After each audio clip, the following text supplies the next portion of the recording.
Spectroactive.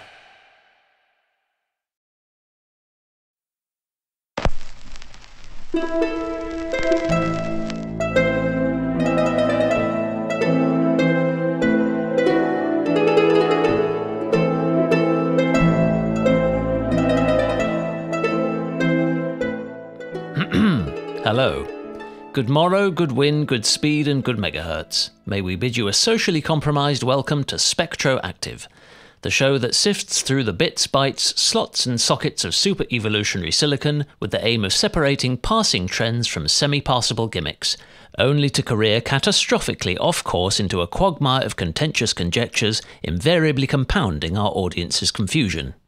Our expert panel on this spontaneously concocted episode comprises precisely one, so let us hope that the topics we're obliged to address fall well within this particular specialist's wealth of subjective wisdom.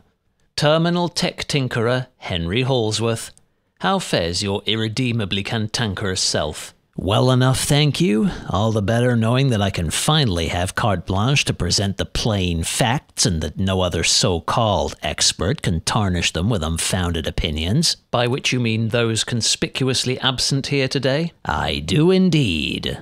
And do you think they'd say the same thing about you? Well, far be it from me to put words into defenseless mouths, but if they did, they'd be wrong. Well, we'll soon find out whether your palpable self-assuredness is justified. But before we do, this video is brought to you by the Asus ROG Maximus Forte Magnificum Dominum Insert Random Latin Superlatives here because that'll get the buyer's attention extreme motherboard. To be honest, I don't know why I even bother building systems anymore, when motherboards can bring perfectly edited content to you without RAM, CPUs, hard drives, needing to be installed in a case, or even connected to a power supply.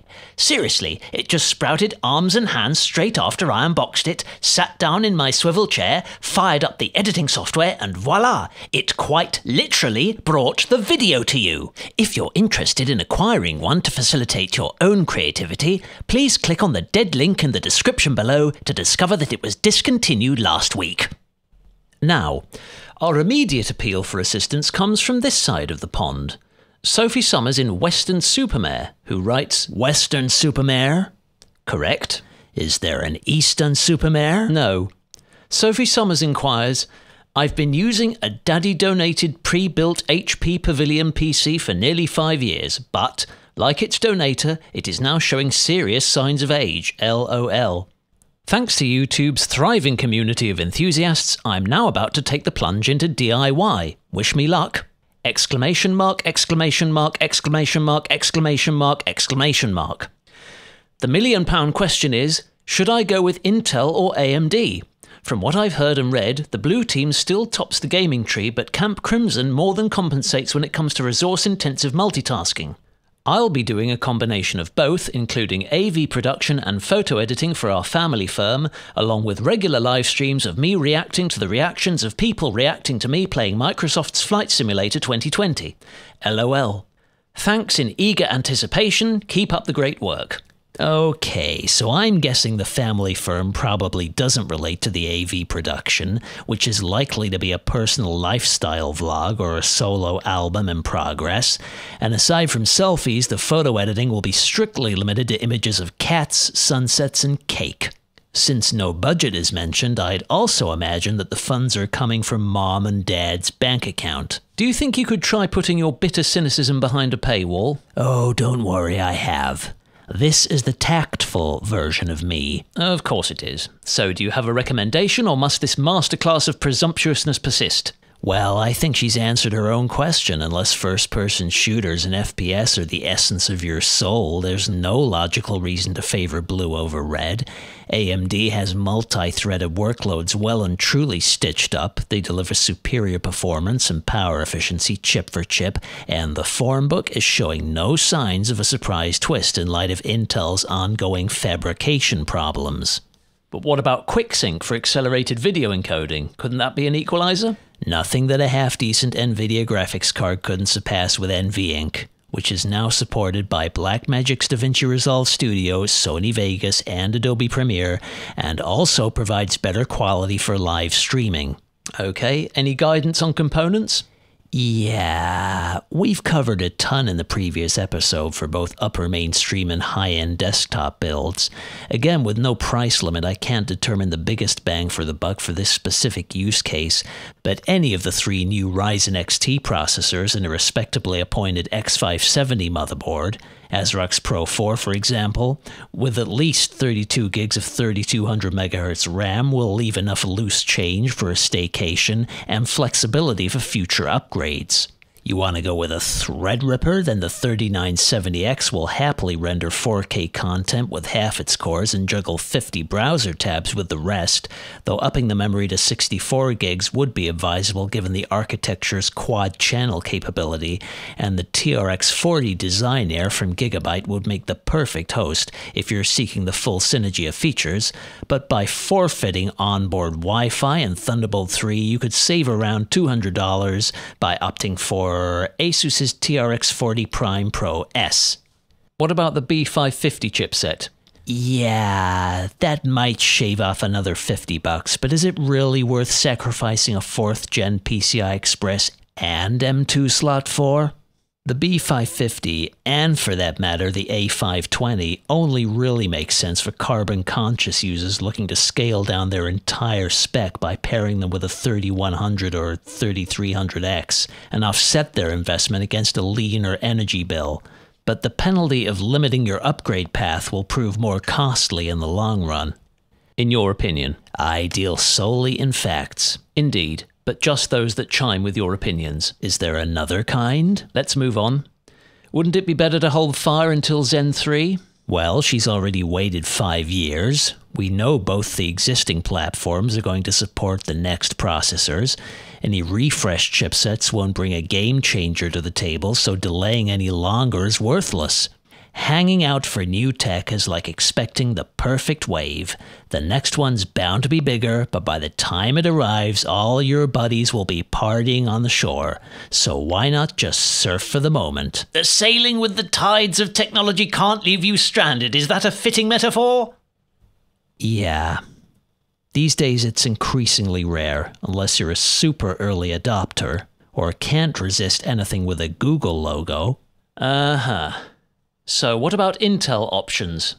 And why would you want to buy Intel? But don't speak like that. It sounds stupid. Creature of habit, brand loyalty, bad past experience with AMD, that sort of thing? Are you speaking subjectively? Yes, actually. Did you get burned by Bulldozer? Oh no, I jumped ship well before then. K10? Nope. K8? Nope. K7? That's right. The original Athlon in a slot. Slot A. And what went wrong? It was fast, at freezing, with a funny green line along the top of the screen when the Windows desktop was loading. And probably just bad memory. No, I changed that. Bad motherboard then. No, I swapped that too. Really? Well, it must have been the graphics card drivers. I had the latest ones installed. In that case, it was the chipset drivers. No, I updated those as well. Then you didn't install the drivers in the correct order. I did. Graphics chipset peripherals? Yes. There you go. Should have been chipset graphics peripherals. I tried that too, and 3 other combinations. I see. Bad power supply then. Well, back on topic and at the risk of further provoking your rose-tinted perspective, I think there might be other valid arguments for shunning rubies for sapphires. Such as? Maybe a few extra frames on Microsoft Flight Sim. Believe me, that's a GPU-bound game if ever there was one. Meaning, it'll max out your video card way before your processor has the chance to become a bottleneck, unless you're running in 240p. Couldn't you compromise on details instead? Turn off textures, disable reflections, lose a few trees, do without fancy light and shadow effects? So basically make it look like Microsoft Flight Simulator 2004. Point taken. But what about less demanding games that people prefer to play at low res and super high variable refresh rates? I didn't hear any referenced by the questioner, so what about them? Just trying to theorize what others might be asking. Would they run faster or more smoothly on a Coffee or Comet Lake? Well, what exactly do you mean by faster or more smoothly? Well, I mean, I think most people would interpret Because so many people use these supposedly objective terms without really considering or comprehending their true definition. Seriously, what does smoother or faster actually mean in this particular context? Well, obviously, when we talk about responsiveness... I mean, when you say faster, are you simply referring to a higher number of frames per second? In which case, that's not necessarily commensurate with smoothness in the sense of frame pace consistency, but of course smoother might also relate specifically to responsiveness, or intervals between frames, or the duration that each frame occupies the screen, or the percentages of longer and shorter display periods. Oh, here we go, hyper-petty pedantry overload already! Look, smooth, lumpy, smooth, rough, smooth, rocky, smooth, sharp, smooth, stutter, smooth, butter. Now, on the ambiguous balance of probability, aided by a modicum of common sense, which of those opposites do you think most applies to our present predicament? What I'm trying to tell you is that smooth, even in this precise context, does not objectively define any individual aspect of performance, but assuming you mean an absence of perceived render time deviations, then no. Neither Intel nor AMD holds a tangible edge, and even though Coffee and Comet Lake i5s, i7s, and i9s tend to yield higher average frame rates than their Ryzen counterparts, those advantages would only be crucial to competitive overclockers or an esports pro. There now, that wasn't so difficult, was it? What's that sweater? Just had a batch delivered this morning. Bespoke design. Premium quality cotton and polyester mix. They're available on my merch store. Price? $40. How incredibly reasonable. I'll order 50, thank you. Sorry, there's a limit of 3 per customer. You only had 3 made, didn't you? No, I only have 3 left. They're very popular. Should I reserve them for you? No, that's okay. I've gone off them. And I doubt they'd make it through customs. Your loss, and a worthy charity's gain. So, do we have another question? No, we don't. Go away. Whatever timeline, galaxy, or multiverse you presently reside in, it is this weary creator's earnest wish that you garner solace, wisdom, and some semblance of amusement from observing how privileged post-millennial humanity could transform enviable luxuries and abundant choice into a charade of tawdry brand touting, futile text-splaining, and excruciatingly palpable passive-aggressiveness. Should supreme good fortune have embodied my desires, please consider supporting me by smiling and breathing.